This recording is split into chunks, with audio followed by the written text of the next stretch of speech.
Welcome back दोस्तों। तो आज की वीडियो में मैं आपको दिखाऊंगा 3x3 Rubik's cube tips for beginners so that you can solve your Rubik's cube faster.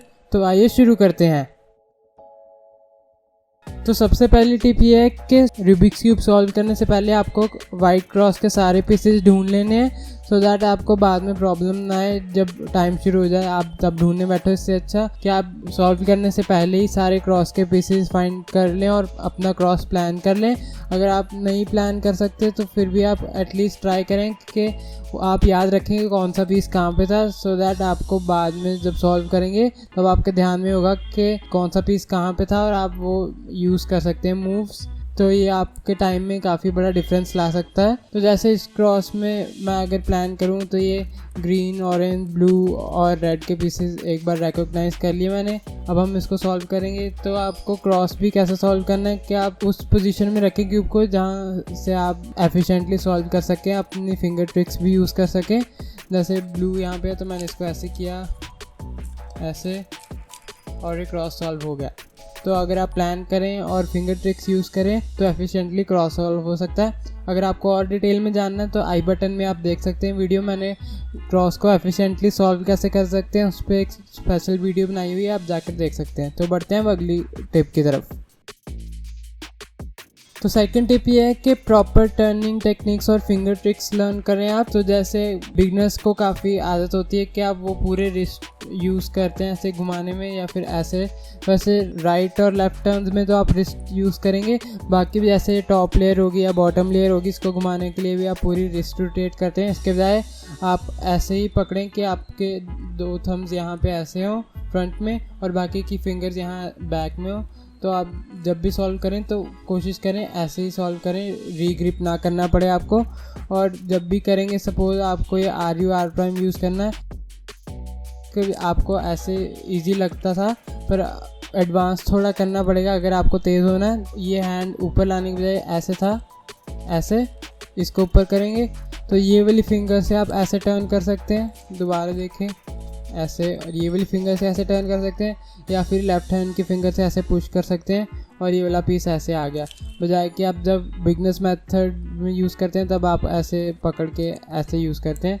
ये थोड़ा स्लो होता है, आपको स्टार्टिंग में ऐसे करना थोड़ा मुश्किल लगेगा पर धीरे धीरे जब आप तेज़ करेंगे तब ये काफ़ी बड़ा डिफरेंस ले आएगा आपके टाइम में। तो अगर आपको और डिटेल में फिंगर ट्रिक्स जाननी है तो मैंने उसके लिए भी एक वीडियो बनाई हुई है, तो आप जाके आई बटन में क्लिक कर सकते हैं फिंगर ट्रिक्स की वीडियो पे। और बढ़ते हैं अगले टिप की तरफ। तो तीसरी टिप ये है कि आपको एक अच्छा स्पीड क्यूब लेना है। अब स्पीड क्यूब या फिर आप मैग्नेटिक भी ले सकते हैं। मैग्नेटिक जो होते हैं वो ज़्यादा अच्छे होते हैं बजाय के नॉन मैग्नेटिक के। ये जो मेरा क्यूब जो है ये RS3M2020 है। तो ये एक मैग्नेटिक क्यूब है। इसके अंदर पीसीस के अंदर मैग्नेट्स होते हैं जो कि टर्निंग स्पीड थोड़ी बढ़ा देते हैं और थोड़ी फ्रिक्शन भी कम होती है। तो ये क्यूब जल्दी टर्न करते हैं और एल्गोरिथम्स भी अच्छी यूज़ होती हैं इसमें। और ये क्यूब अटकते नहीं हैं, जो कि मेन बात है कि काफ़ी क्यूब जो होते हैं एल्गोरिथम यूज़ करते हुए अटकने लग जाते हैं, इसलिए इसमें ये खास बात है कि ये अटकते नहीं हैं। क्यूब को साफ़ रखना भी ज़रूरी है क्योंकि अगर साफ़ नहीं रखेंगे तो जो इसके अंदर मिट्टी जो होगी वो इसको थोड़ा टाइट करना शुरू हो जाएगी, इसलिए रेगुलरली साफ़ भी रखें क्यूब को। तो अब चेक कैसे करना है कि आपके पास एक अच्छा क्यूब है, तो उसके लिए आप कॉर्नर कटिंग चेक कर सकते हैं। तो क्यूब की कॉर्नर कटिंग कैसे चेक करनी, ये टॉप लेयर थोड़ी ऐसे रोटेट करके देखें और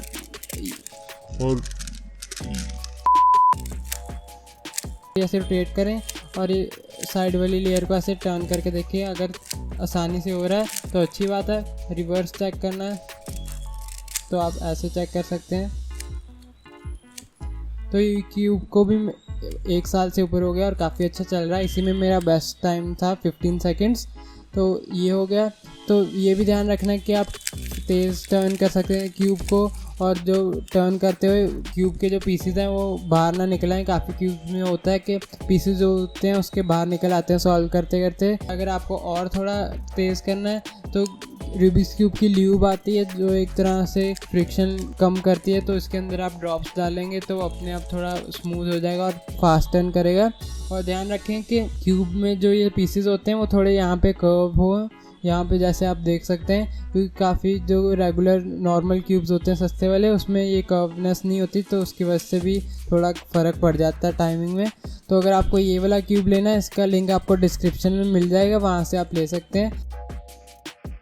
तो अगली टिप ये है कि मैंने आपको ये पहले भी बताई होगी कि आपको मसल मेमोरी बनानी है जो भी आप एल्गोरिदम्स यूज़ कर रहे हो। जैसे RU R', तो ये वाली एल्गोरिदम तो सबकी मसल मेमोरी में होएगी प्रॉबेबली, क्योंकि हम बिगनर्स मेथड से यूज़ करते आ रहे हैं और आगे भी काफ़ी यूज़ हो रही है। सबसे ईजी एल्गोरिदम है मेरे ख्याल से। तो आप मसल मेमोरी बनाएं कि बार बार प्रैक्टिस करें एल्गोरिदम्स को, और जब आप प्रैक्टिस करते रहेंगे तो उस चाहे आपको एल्गोरिदम्स के नोटेशन भी अच्छी तरह याद नहीं हो रहे, तो उनकी हैंड मूवमेंट्स को देखें कि आप कैसे मूव कर रहे हैं। जैसे मैं अभी एक एल्गोरिदम दिखाता हूँ। तो जैसे अभी ये टॉप लेयर की एल्गोरिदम है, एक OLL की एल्गोरिदम है, जिसमें अब हैंड मूवमेंट देखना है। इसमें अगर आप देखेंगे तो मैंने काफ़ी बार डबल लेयर टर्न करे हैं। अब यही चीज़ मैंने सिर्फ एल्गोरिदम की नोटेशंस तो स्टार्टिंग में याद करी, पर मैंने फिर हैंड मूवमेंट्स और उसके पीसीस को भी ध्यान रखा कि कौन सा पीस कहाँ जा रहा है और कितनी बार मैं रोटेट कर रहा हूँ। तो इससे भी काफ़ी आसानी होती है एल्गोरिदम याद करने में। तो बढ़ते हैं अगले केस की तरफ। तो कई बार क्या होता है, हमें जो हम पीसेस सॉल्व कर रहे होते हैं वो पीस नहीं मिल रहा होता जो हम चाहते हैं कि हम ढूंढ रहे होते हैं, पूरा क्यूब जल्दी जल्दी ढूंढते हैं। तो सबसे पहले ये है कि आपको पीस ढूंढने के टाइम काफ़ी जल्दी जल्दी नहीं देखना, ऐसे नहीं घुमाई जाना, तब तो आपको कुछ नहीं समझ आएगा कि कौन सा पीस कहाँ है। और सबसे पहले तो आपको चेक करना है कि आपके ब्लाइंड स्पॉट्स कौन से हैं। ब्लाइंड स्पॉट्स हो गई ये बैक स्लॉट्स, ये वाले जहाँ पे आप नहीं देख रहे, यहाँ पे ऐसे चेक करें। और कई बार होता है कि आपने यहाँ थंब रखा होता है, तो यहाँ पे भी चेक कर लिया करें कि यहीं पे जो पीसेस होता है। जैसे अगर मैं देख रहा हूँ कि रेड और ब्लू का ये बनाना है मेरे को, मैं जल्दी से ढूंढूंगा इधर पर नहीं मिल रहा, तो यहाँ पे देखिए थंब के नीचे छुपा होता है, तो थंब उठाएंगे तो यहाँ पे मिल रहा है मेरे को, तो मैंने इसको यहाँ पे ऐसे सॉल्व कर लिया। ठीक है, तो बढ़ते हैं अगले केस की तरफ। तब अगली टिप ये है कि हमें क्यूब रोटेशन कम करनी है अपने सॉल्व में। तो क्यूब रोटेशन, ये पूरी ऐसे रोटेशन कहते हैं, किसी भी एंगल में कर लें।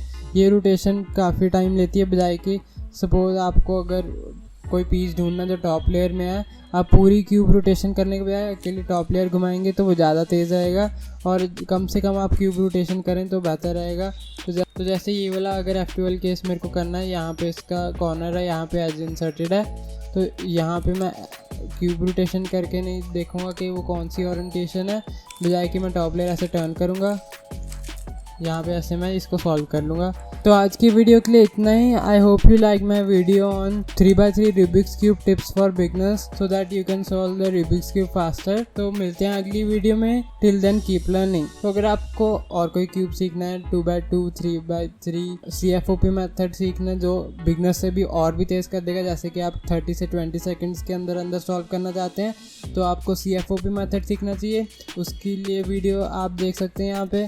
और अगर आपको 2x2 या 4x4 सीखना, वो भी आप देख सकते हैं। मेरे चैनल को सब्सक्राइब करें क्यूब ट्यूटोरियल्स के लिए। मिलते हैं अगली वीडियो में। Till then keep learning.